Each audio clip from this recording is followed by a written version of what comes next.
നമസ്കാരം. Raf talk ഫുട്ബോളിലേക്ക് അവർക്കും സ്വാഗതം. അങ്ങനെ ഈ സീസൺ അവസാനിക്കാനായി വളരെ കുറഞ്ഞ മത്സരങ്ങൾ മാത്രം ബാക്കി. പഴയ പോലെയല്ല, ഇപ്പോൾ കുറച്ച് വർഷങ്ങളായിട്ട് ഇയർ വൈസിലല്ല, മറിച്ച് സീസൺ വൈസിലാണ് ബാലൻ ഡി ഓർ കൊടുക്കുക. അപ്പോൾ ഈ സീസൺ അവസാനിക്കുമ്പോൾ ആർക്കാണ് ബാലൻ ഡി ഓറിനുള്ള സാധ്യത? ശരിയാണ്, ഇത്തവണ കോപ്പ അമേരിക്കയും അതുപോലെ യൂറോ കപ്പും കൂടി ഈ ഒരു ബാലൻ ഡി ഓറിനായിട്ട് പരിഗണിക്കുന്നുണ്ടാവും. എന്തായാലും അതിൻ്റെ ടൈം ഫ്രെയിമൊക്കെ ഇനിയും ഫ്രാൻസ് ഫുട്ബോൾ മാഗസിൻ പുറത്തുവിടേണ്ടതാണ്. നിലവിൽ ആർക്കാണ് കൂടുതൽ ബാലൻ ഡി ഓർ സാധ്യത? നമ്മൾ ഏറ്റവും പുതുക്കിയ പവർ റാങ്കിങ് ഒന്ന് അവതരിപ്പിക്കുകയാണ്. ഇത് goal.com അവതരിപ്പിക്കുന്ന പവർ റാങ്കിങ് ആണ്. നമ്മളത് നിങ്ങളിലേക്ക് അവതരിപ്പിക്കുന്നു. നിങ്ങൾക്കൊരു പക്ഷേ വ്യത്യസ്തമായിട്ടുള്ള അഭിപ്രായങ്ങളുണ്ടാവും. അതിനുള്ള ചർച്ചയ്ക്കുള്ളൊരു ബേസാണ് ഈ പവർ റാങ്കിങ് എന്ന് കരുതുക. എന്തായാലും 20ാം സ്ഥാനത്ത് നമ്മൾ 20 താരങ്ങളെയാണ് പവർ റാങ്കിങ്ങിൽ ഉൾപ്പെടുത്താറുള്ളത്. 20ാമതുള്ള താരത്തിന് ബാലൻ ഡി ഓർ സാധ്യത കുറവാണ്. അങ്ങനെ മുകളിലേക്ക് പോകും. നമ്പർ 1ൽ നിൽക്കുന്നയാൾക്ക് കൂടുതൽ ബാലൻ ഡി ഓർ സാധ്യതയുണ്ട് എന്നർത്ഥം. പവർ റാങ്കിങ് സ്ഥിരമായിട്ട് ഫോളോ ചെയ്യുന്ന എല്ലാവർക്കും അറിയാം. 20ാമത് വരുന്നത് ലൗട്രോ മാർട്ടിനസ് ആണ്. ഇന്റർ മിലാന്റെ അർജന്റീൻ സൂപ്പർ താരം. ഈ ഒരു സീസണിൽ ഇതിപ്പം ക്ലബിനും അതുപോലെ രാജ്യത്തിനുമായിട്ടുള്ള കണക്കുകളാണ്, അതൊരുമിച്ചാണ് പറയുന്നത്.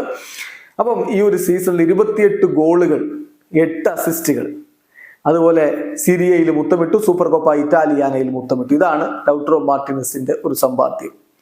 19ാം സ്ഥാനത്ത് മുഹമ്മദ് സലാ വരുന്നു. ലിവർപൂളിന്റെ ഈജിപ്ഷ്യൻ സൂപ്പർ താരം 30 ഗോളുകളും 17 അസിസ്റ്റുകളുമാണ് ഈ സീസണിൽ സ്വന്തമാക്കിയത്. കർബാവോ കപ്പിൽ മുത്തമിടുകയും ചെയ്തിട്ടുണ്ട്.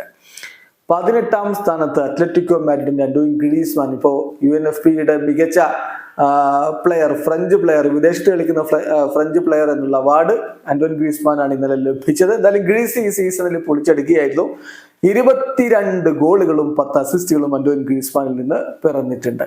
17ാം സ്ഥാനത്ത് മാഞ്ചസ്റ്റർ സിറ്റിയുടെ സൂപ്പർ താരം ബെർണാഡോ സിൽവയാണ്. 12 ഗോളുകളും 10 അസിസ്റ്റുകളുമാണ് അദ്ദേഹത്തിൻ്റെതായിട്ട് ഈ സീസണിലുള്ളത്. ക്ലബ് വേൾഡ് കപ്പിലും യുവേഫ സൂപ്പർ കപ്പിലും മുത്തമിടുകയും ചെയ്തിട്ടുണ്ട്.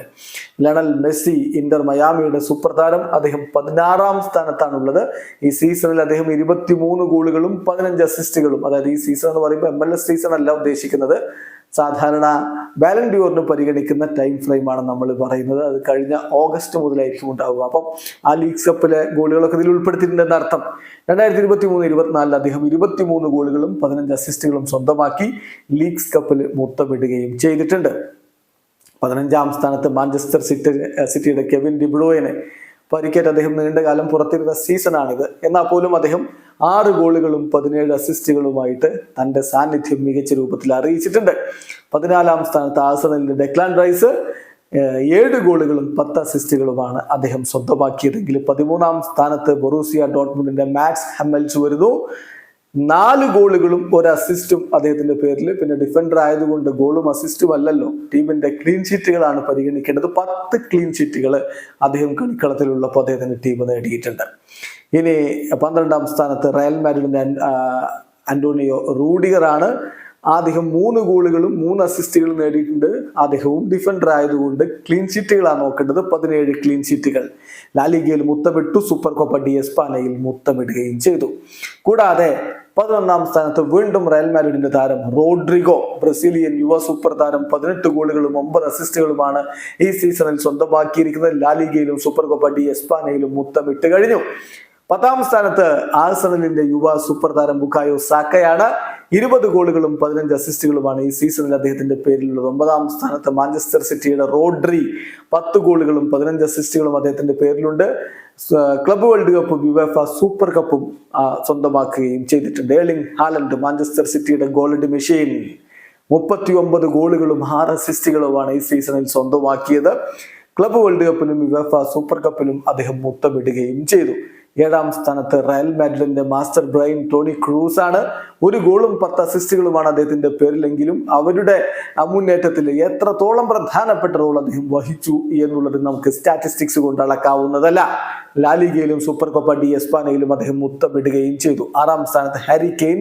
ബയൺ മ്യൂണിക്കിൽ എത്തിയിട്ടും അദ്ദേഹത്തിന്റെ ഗോൾ അടിമേളത്തിന് ഒട്ടും കുറവില്ല. പക്ഷെ ബയണിന് കിരീടം ചൂടാൻ കഴിഞ്ഞില്ല എന്നുള്ളത് മാത്രമാണ് നിരാശ. 48 ഗോളുകളും 14 അസിസ്റ്റുകളുമാണ് ഈ സീസണിൽ അദ്ദേഹത്തിന്റെ പേരിൽ കുറിക്കപ്പെട്ടിരിക്കുന്നത്. അഞ്ചാം സ്ഥാനത്ത് ബയർ ലെവർക്യൂസന്റെ ഫ്ലോറിൻ വെർട്സ് ആണ്. 19 ഗോളുകളും 21 അസിസ്റ്റുകളുമാണ് ബൂണ്ടസ് ലീഗയിൽ കിരീടം ചൂടിയതടക്കം അദ്ദേഹം നേടിയിട്ടുള്ളത്. അങ്ങനെ നിരവധി നേട്ടങ്ങളിലേക്ക് കുതിക്കുകയാണ് ബയർ ലെവർക്യൂസൻ. നമുക്കറിയാം 50 മത്സരങ്ങൾ അൺബീറ്റൺ ആയിട്ട് പോയിക്കൊണ്ടിരിക്കുകയാണ്. പിന്നെ 4-ാം സ്ഥാനത്ത് മാഞ്ചസ്റ്റർ സിറ്റിയുടെ ഫിൽഫോഡന്റെ ഏറ്റവും പ്രൊളിഫിക് ആയിട്ടുള്ള സീസണാണ് ഈ കടന്നുപോയിക്കൊണ്ടിരിക്കുന്നത്. 26 ഗോളുകളും 11 അസിസ്റ്റുകളും ഓൾറെഡി സ്വന്തമാക്കി. ക്ലബ് വേൾഡ് കപ്പിലും യുവേഫ സൂപ്പർ കപ്പിലും മുത്തമിടുകയും ചെയ്തു. 3-ാം സ്ഥാനത്ത് പാരീസ് സെന്റ് ജെർമന്റെ കിലിയൻ എംബാപ്പയാണ്. അദ്ദേഹം PSG വിട്ടു പോവുകയാണ്. പക്ഷെ അതിനു മുമ്പ് ഈ സീസണിൽ പൊളിച്ചടുക്കിയിട്ടാണ് അദ്ദേഹം പറഞ്ഞ പോലെ തല ഉയർത്തി തന്നെയാണ് മടങ്ങുന്നത്. ഇപ്പൊ UNFPയുടെ മികച്ച താരമായിട്ട് അദ്ദേഹം 5-ാം തവണയും തെരഞ്ഞെടുക്കപ്പെട്ടു.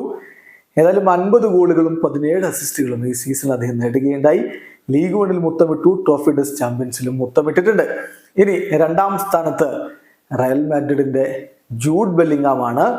ഈ സീസണിൽ മാഡ്രിഡിലേക്ക് എത്തിയിട്ട് അദ്ദേഹം പൊളിച്ചെടുക്കുകയായിരുന്നല്ലോ. 24 ഗോളുകളും 13 അസിസ്റ്റുകളും അദ്ദേഹത്തിന്റെ പേരിലുണ്ട്. ലാലിഗയിലും സൂപ്പർ കോപ്പ ഡി എസ്പാനയിലും മുത്തമിട്ടു. 1-ാമത് വിനി ജൂനിയർ. യുവേഫ ചാമ്പ്യൻസ് ലീഗിന്റെ സെമി ഫൈനൽ 2 പാദത്തിലും അദ്ദേഹമായിരുന്നു player of the match. Big മാച്ചുകളിൽ മിന്നിക്കത്തുന്ന വിനിയെയാണ് നമ്മളിപ്പോൾ കണ്ടുകൊണ്ടിരിക്കുന്നത്. 21 ഗോളുകളും 11 അസിസ്റ്റുകളും അദ്ദേഹം സ്വന്തം പേരിലാക്കി. ലാലിഗയിലും സൂപ്പർ കോപ്പ ഡി എസ്പാനയിലും മുത്തമിട്ടിട്ടുമുണ്ട്. എന്തായാലും റയലിന്റെ താരങ്ങൾക്ക് ഇനിയിപ്പോൾ ചാമ്പ്യൻസ് ലീഗ് ഫൈനലുണ്ട്. അതുകൂടി നേടിയവർ ട്രിബിൾ പൂർത്തിയാക്കുകയാണെങ്കിൽ തീർച്ചയായിട്ടും ഇത്തവണത്തെ ബാലൻ ഡി ഓർ ലിസ്റ്റിൽ അവർ തലപ്പത്ത് തന്നെ ഉണ്ടാകും. അതുകൊണ്ട് വിനിക്ക് നല്ല സാധ്യത കാണുന്നു. തള്ളിക്കളയാനാവില്ല ബെല്ലിംഗാമിനെയും. എന്തായാലും നിങ്ങൾക്ക് ഈ കാര്യത്തിലുള്ള അഭിപ്രായം ഒന്ന് കമന്റ് ബോക്സിൽ രേഖപ്പെടുത്തുക. വീഡിയോ അവസാനിക്കുന്നു. ഫുട്ബോൾ ലോകത്ത് കൂടുതൽ വിശേഷങ്ങളുമായി റാഫ് ടോക്സ് വീണ്ടും എത്താം.